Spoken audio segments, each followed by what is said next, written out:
Are you enjoying this bright sunny day? Yes. Knowing that that sunshine, regardless of what it is outside, lives on in our hearts. And today it is my pleasure to continue the Heroes and Heroines of Hollywood in the Bible series. And today our focus is on Wonder Woman. Sometimes I might benefit from those cups, although Donna has hers on today. I might need to borrow it.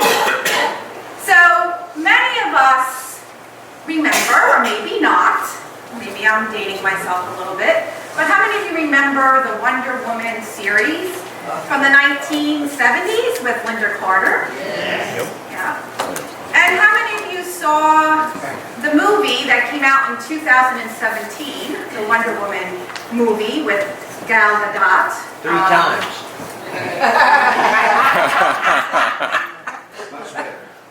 Okay. I didn't hear, so I'm just going to... 3 times, he said. Oh, 3 times. Well, 3 is the number of completion. But 7 is 2, so you might need to watch it more. It's funny how those numbers work. But I just wanted to give you a little background. Actually, Wonder Woman, the creation of Wonder Woman started in the 1940s by a gentleman named William Morrison. And in the 1940s, it was the backdrop of World War II. The women's suffrage movement had begun. And William was an interesting guy. He was a psychologist. He also was married and had a mistress, had kids with both of them, and they all lived together. Okay? And actually, the aunt of his mistress was very active in the suffrage movement. And he was, really wanting to honor women, but at the same time, he also had an interest as a playboy. He liked his centerfolds. And so, as Wonder Woman came on the scenes, some of the feminists were not too thrilled, right? Was this just another pinup? How many superheroes that are male do we see in a Speedo? Or with bare chests, I'm just saying. Right? And we even see that today into Hollywood. But nevertheless, there's symbolism. And actually, that golden lasso is a lasso of truth, knowing that whenever she spins it and lashes out, it compels somebody to tell the truth. And I found out that William also was the creator of our lie detector. So there we are. And we also have the bonds of suffrage, right? Women being tied down and women starting to take over positions in factories. And then we also have bondage, which is not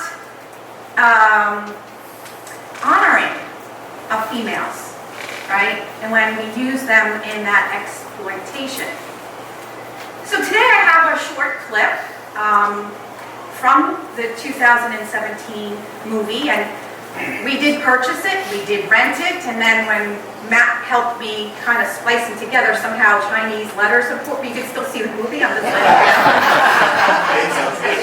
So, we are all one. We will learn Chinese. Yes, there you go. So I want to talk about the themes of it. There's so many things. I mean, you can do a whole series, like I say, on each one of these figures.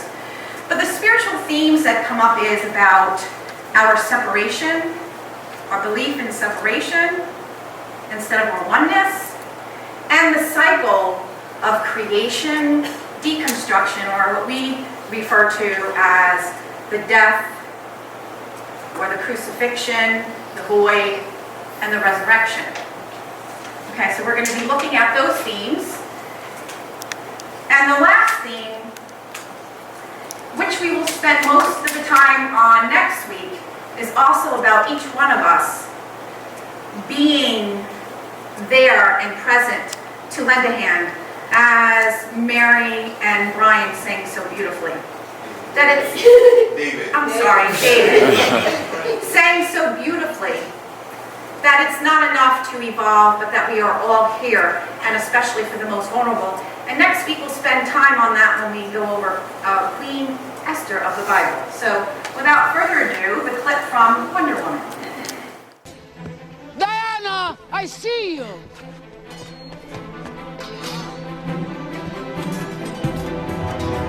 Where are you going? Slow down.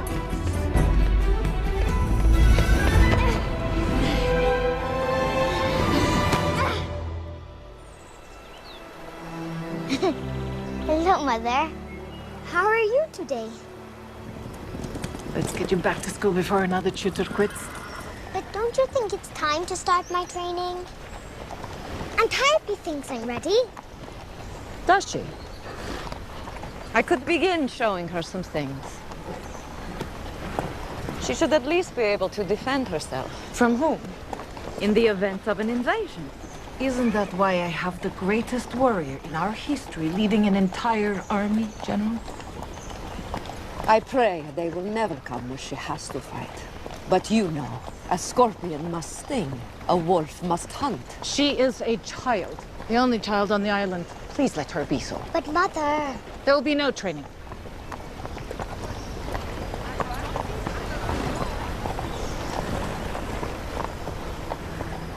What if I promise to be careful?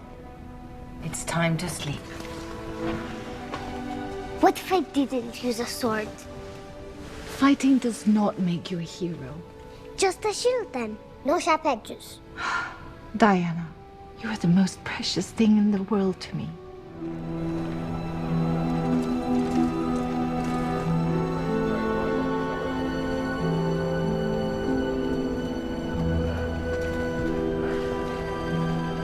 It's awful. That's why we're here.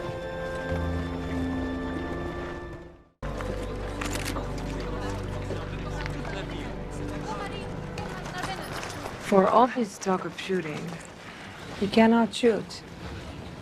Well, not everyone gets to be what they want to be all the time. Me, I am an actor. I love acting. I didn't want to be a soldier, but I'm the wrong color. Everyone is fighting their own battles, Diana. Just as you're fighting yours.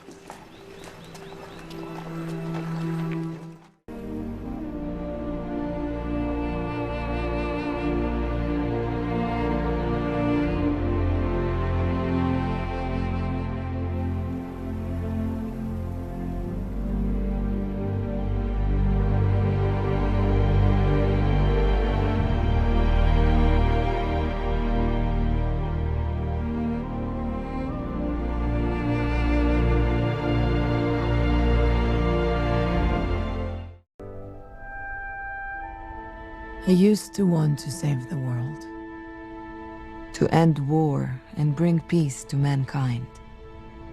But then I glimpsed the darkness that lives within their light, and learned that inside every one of them, there will always be both.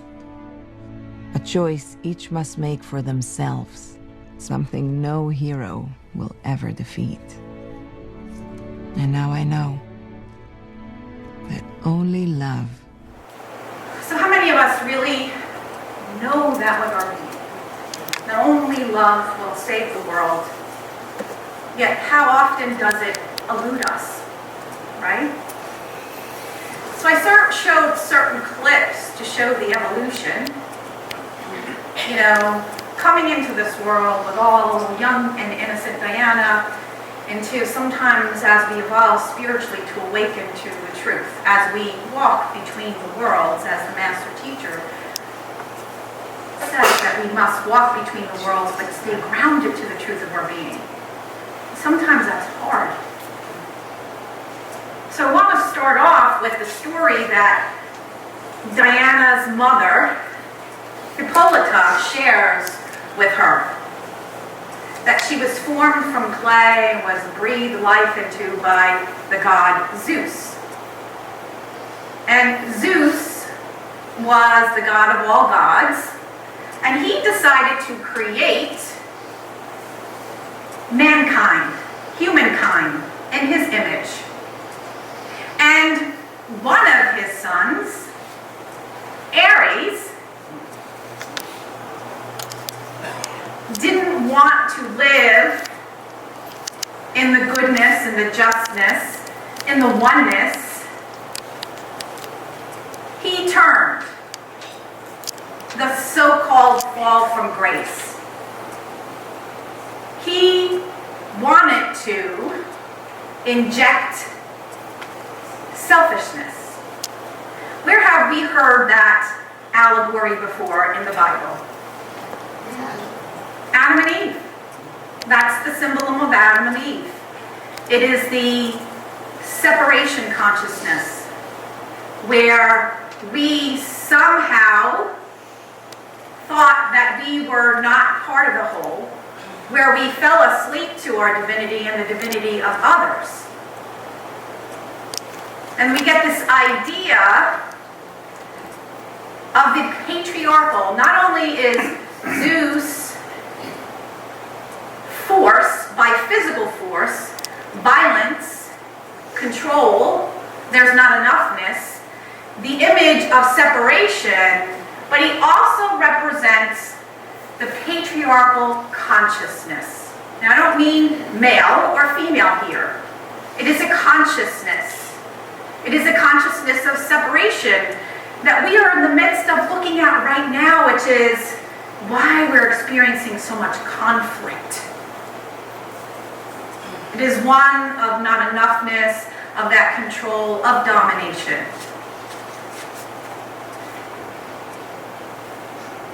But the Amazons represent the goodness, the spiritual essence of us all, the divine feminine of cooperation, knowing that only peace and love can heal. And this is the island that, if you watch the movie, is surrounded in mist so that they can be protected from Ares ever coming back again, the god of war. And it is also analogous to us forgetting. Do we not fall asleep to the truth of who we are? And that hidden island is our heart. We can never be separate, but that mist of fear, of anger, of suffering can not only cloud our consciousness, but can cast a closed heart. And we see Diana's mother, Hippolyta. She represents the wise woman. We see Diana so eager, like every child, coming into this world, wanting to be formed out of clay, which is the symbolism of eager to please, to learn the ways of the world. And then slowly we get molded in society's ways. And we forget the truth of who we are. And Hippolyta did not want to tell Diana the truth of her origin, that she was not just an Amazon, but she was half God. And that is the symbolism of us, navigating between our humanity and our divinity, and how we too fall asleep. And the words, we see her having the reluctance, as Diana wanted to learn how to fight with force. What does the mother say? Fighting does not make you a hero. And do we see her reluctance as Antiope, the head trainer of the warriors, is eager. She must defend herself. That is our egoic survival system. I'm not saying it's right or wrong to navigate in this world. There's certain survival things. And as we are getting attacked physically, we will defend. But then we fall asleep about what our real true protection is. And her words, she speaks. A scorpion must sting, and a wolf must hunt. And so we see the wise woman and the egoic, the ways of the world and the spiritual truth of our being at war with each other and at times within ourselves. And the beautiful Diana, right? So she winds up learning and getting and trained, and she learns these skills, and she's tough. And there is no accident of symbolism to me when Antiope actually dies, when the island gets invaded by the Germans. This is the backdrop of World War I. And it's like an archetype dying. The belief that we must only fight with brute force. And so Wonder Woman meets Steve, the English pilot, and she decides, thinking that there's only one war, and that Ares is in charge of this war, and she is going to go with Steve to save the world, to save the Amazons, to end the war of all wars. And her desire as that young woman is like many of us, right? We start our getting a little deeper, kind of getting our vision and mission, a goal, a desire. We want to serve. And so we start putting ourselves out there. And we're not always met with kindness. People misconstrue our intentions. People project their ideas of create stories out of what you are doing. Anybody experience that? And then suddenly you feel a little battle-trodden. Am I really in it? Can I do that? That is happening in the world all over. See, we seek to evolve. The patriarchal system is not serving an institution and individuals, and I don't care what institution you are, whether you're a religious, a church, a spiritual community, a school, the medical field, our government is mirroring the pain, the patriarchal, and we are ready to vomit.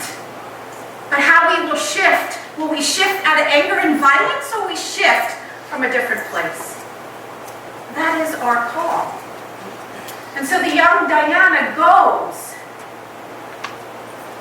and then she starts to see, oh my gosh, maybe there's another way.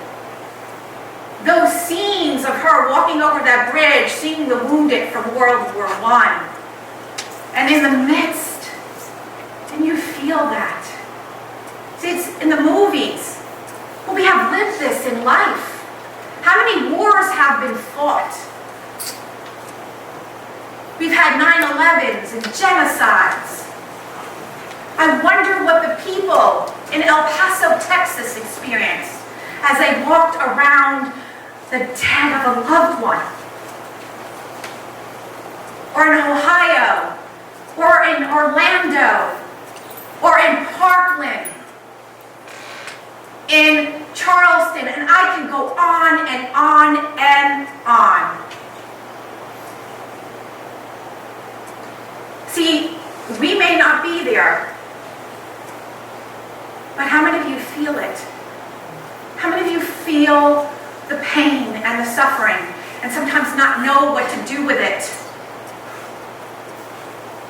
You see, we have the cycles of creation and deconstruction.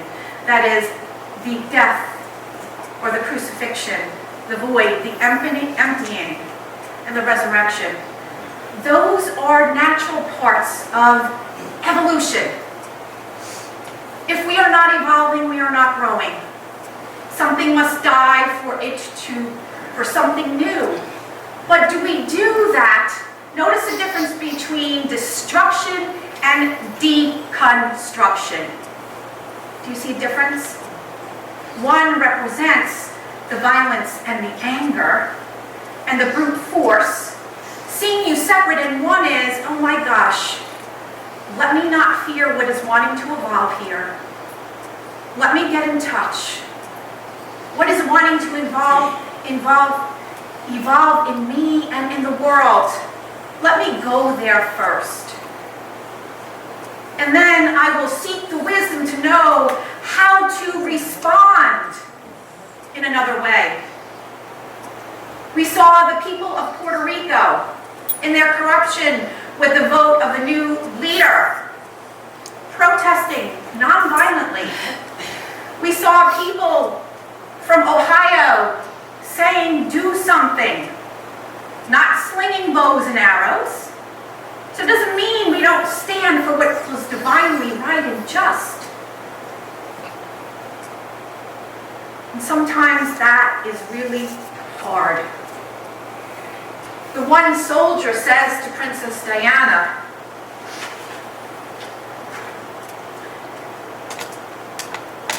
not everyone gets to be what they want to be. Me, I'm an actor. I didn't want to be a soldier, but I'm the wrong color. And you know what, Diana? Everyone's fighting their own battle, just as you are fighting yours. What if we could remember that? What if we can remember that each person may have, maybe not right now at this time in their lives, but we don't know what is going on in their life. What if we start from that space? And you know that we have, the Course in Miracles says, it is either love or fear. There's either love or a call to love. But we must move beyond those words, because praying without works is dead. What does that mean? Those are powerful words to read. They are powerful words to affirm in prayer. But now, how, as a spiritual warrior, in studying to learn how to shoot a bow and arrow, or to shoot a gun, or to project and spiritually vomit on you because I'm entitled to my truth? How about learning how to be the spiritual warrior? How do I live those? We just had a class here, Navigating My Way Through Conflict, where we studied not just the spiritual moral principle of nonviolence, but we also looked at the scientific and psychological evidence behind that, that when every word or action we inject into society is charged with anger, violence, jealousy, all of those lower vibrations, we are injecting into the bloodstream hate, separation, not just into ourselves and to another, but into the collective whole, the soul of humanity, my friends. We have to know what oneness means. It doesn't mean we're the same. It means that we are all divine, and that whatever I do in vibration, I say this over and over, affects another. And so I ask you, how could you open yourself to first understand the pain and the anger inside of you? There is nothing wrong with anger. It is what we do with it. It means something is not right. Something's not in alignment, either with my behavior or someone else, in my opinion. And then I ask, how could I bring or stand for that which I think is divinely right and just? Donna beautifully explained the power of will, which is our choice. Do we do it from a wishy-washy state? Or do we do it from a driven, bossy, I need to have my way? Or do we do it with divine wisdom? And see, once I understand my own anger, my own pain, and my own suffering, and I learn how to communicate that without vomiting on you, I can then seek to understand and not attack you. See, as she had that conversation with that soldier, she began to understand something she didn't know. Instead of tossing out a judgment on how maybe not good of a soldier he is.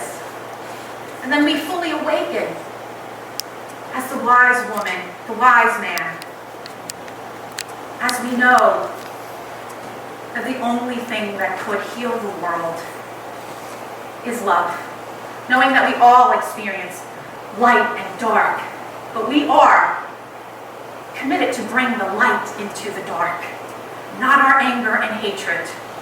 And so I ask you to affirm. I'm going to do this affirmation together with you, just because I feel so moved here.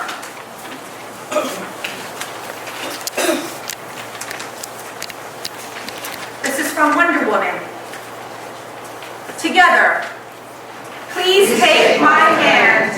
I give it to you as a gesture of friendship and love, and of faith freely given, no matter how small an act of kindness or generosity I put out into the world, it will make a difference. God bless each and every one of you.